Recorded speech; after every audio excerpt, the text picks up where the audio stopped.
His fingers traced along my spine, sending shivers through every inch of my skin.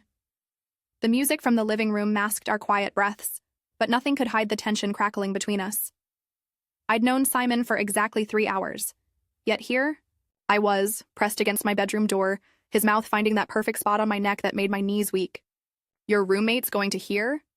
He whispered against my ear, but his hands never stopped their slow exploration. I pulled him closer, my voice barely audible. "Then we'll have to be very, very quiet. Hey, if you're loving this wild start, smash that like button and hit subscribe. You won't want to miss what happens next." It started innocently enough. Toby had thrown one of his random house parties, the kind where strangers became friends over cheap wine and loud music. I'd been painting in my room when the noise finally pulled me out, curiosity getting the better of me. That's when I saw him, Simon, leaning against the kitchen counter with an easy confidence that made my pulse quicken. "You must be the mysterious roommate," he said, his eyes meeting mine across the crowded space. There was something magnetic about the way he looked at me, like he was seeing something no one else had noticed. "Mysterious?" I laughed, accepting the drink he offered. "I think you mean antisocial." "I prefer mysterious." His smile was warm, genuine, and I felt something flutter in my chest. "Simon, by the way, Toby's mentioned you." "Luna." I studied his face, noting the slight stubble, the way his dark hair fell across his forehead. "He's mentioned you too, though he conveniently left out how charming you are." The conversation flowed effortlessly. We talked about art, about the city, about nothing and everything. But beneath the casual banter, there was an undercurrent of something deeper, more electric. Every time his fingers brushed mine as we reached for our drinks, every stolen glance when the other wasn't looking, it all built into a tension that was becoming impossible to ignore. "Want to see something?" I found myself asking, though I hadn't planned the words. He raised an eyebrow. "Always." I led him down the hallway to my room, my heart hammering as I opened the door. Canvases lined the walls, some finished, others half-completed studies in color and shadow.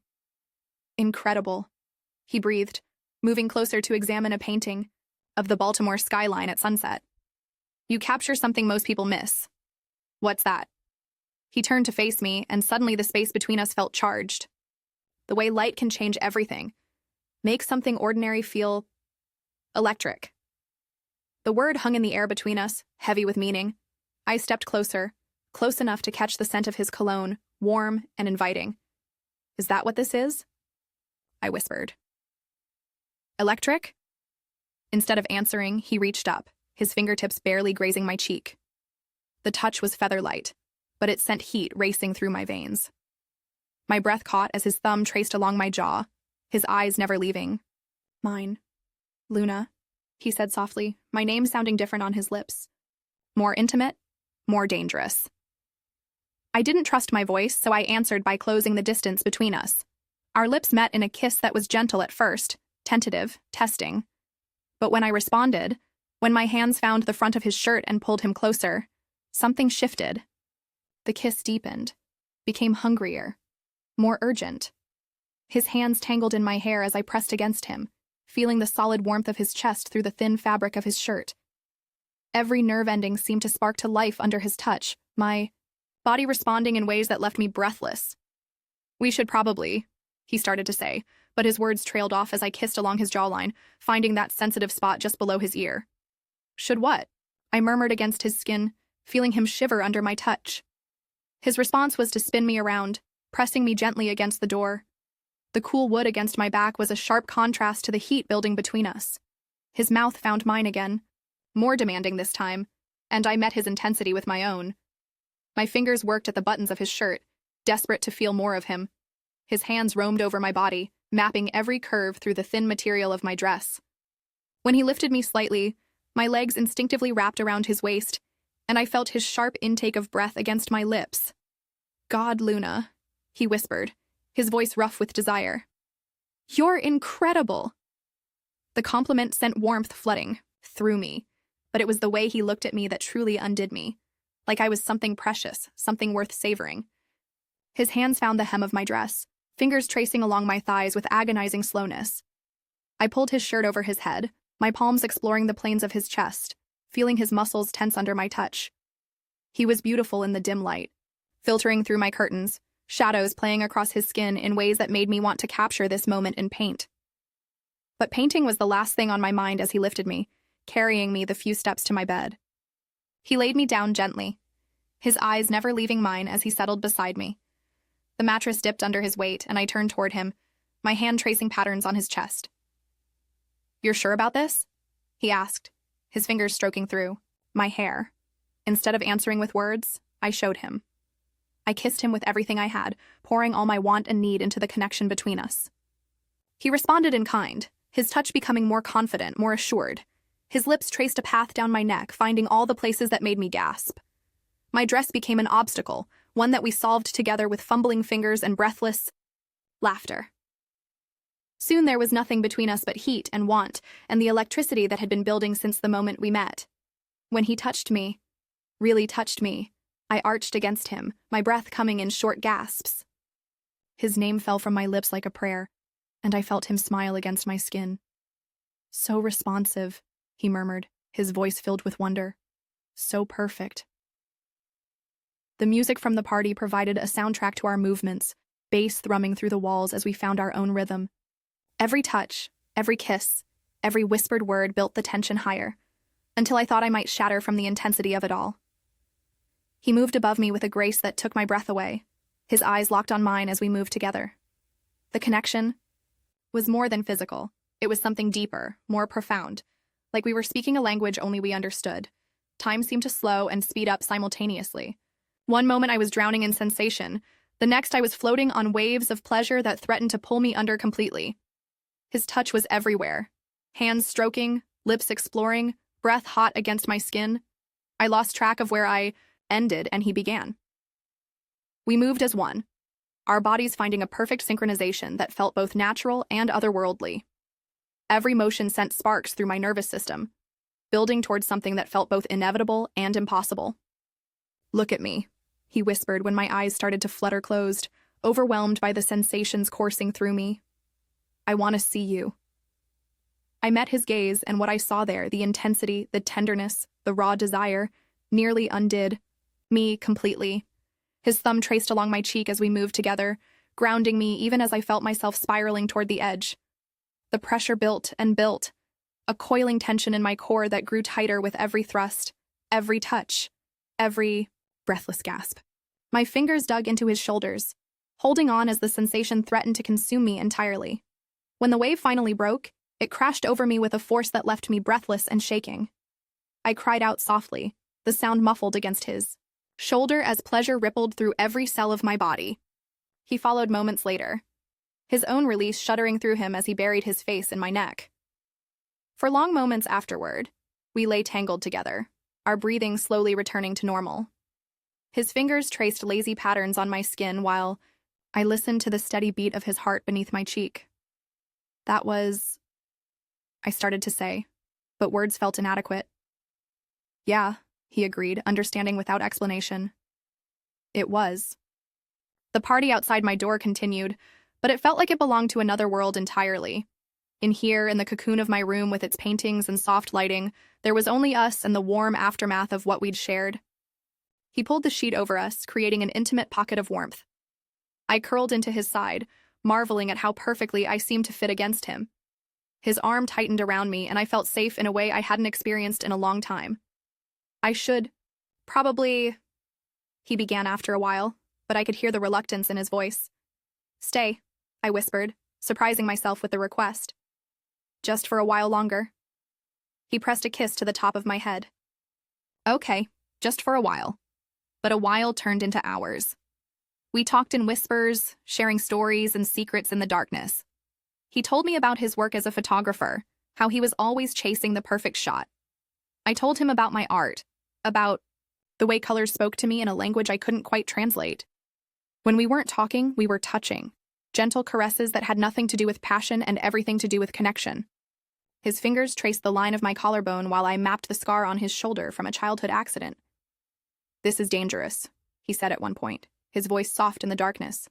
"What is?" "This. Us. How easy it feels." I knew what he meant. There was something between us that went beyond a simple attraction, something that felt both thrilling and terrifying in its intensity. The sounds from the party gradually died down, replaced by the quieter noises of Toby cleaning up. We could hear him moving around the kitchen, stacking dishes and taking out trash. The ordinary sounds of real life creeping back in. "He's a good friend," Simon said quietly. "Toby, I wouldn't want to—" "I know," I whispered back, though the reality of our situation was something I wasn't quite ready to face. As dawn began to creep through my curtains, painting everything in soft shades of gold and pink, Simon stirred beside me. His eyes found mine in the growing light, and I saw my own conflicted feelings reflected there. "I should go," he said, though his arms tightened around me as he said it. I nodded, knowing he was right but hating the necessity of it. We dressed quietly, the intimacy of the night before giving way to an awkward awareness of what came next. At my bedroom door, he paused, his hand on the knob. "Luna, last night was perfect," I finished for him. "And complicated." He smiled ruefully. "Very complicated." I could hear Toby moving around in the kitchen, the smell of coffee beginning to drift down the hallway. Normal life was reasserting itself, demanding we step back into our roles as his friend and his roommate.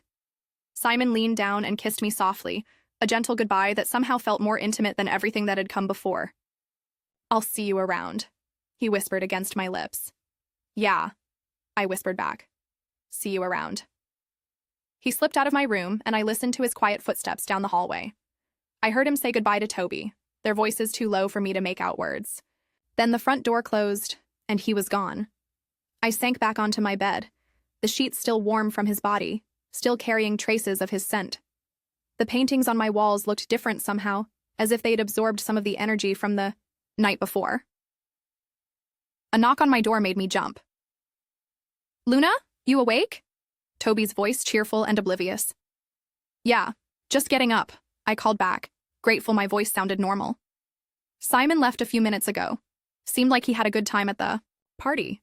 "That's nice," I managed, wondering if Toby could hear the guilt in my voice. "You hungry? I'm making eggs." "Sure, be right out." I looked at myself in the mirror, seeing the evidence of the night before in my tousled hair and kiss-swollen lips. I looked different, felt different, like something fundamental had shifted in the space of a few hours. Over breakfast, Toby chattered about the party, oblivious to the tension radiating from me.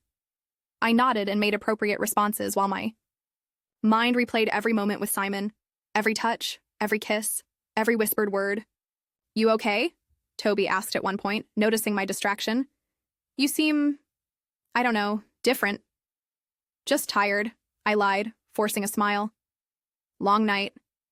He accepted the explanation, returning to his recap of party highlights, but I could feel his occasional glances, the slight furrow in his brow that suggested he wasn't entirely convinced.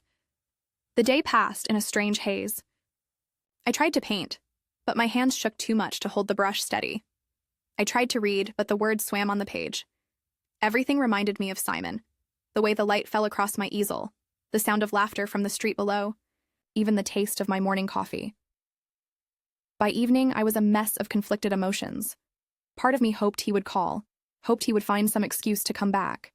Another part of me hoped he would stay away, that we could pretend the night had never happened. The phone rang just after sunset, and my heart leaped into my throat. But it was just my sister, calling to check in. We talked for an hour, and I found myself almost telling her about Simon several times. But how could I explain something I didn't understand myself? 3 days passed without word from him.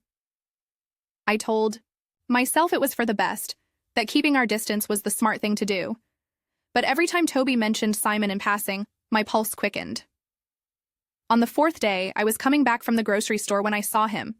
He was walking up the front steps of our building, a camera bag slung over his shoulder. Our eyes met across the distance, and the breath left my lungs in a rush. "Hey," he said as I approached, his voice carefully neutral. "Hey yourself."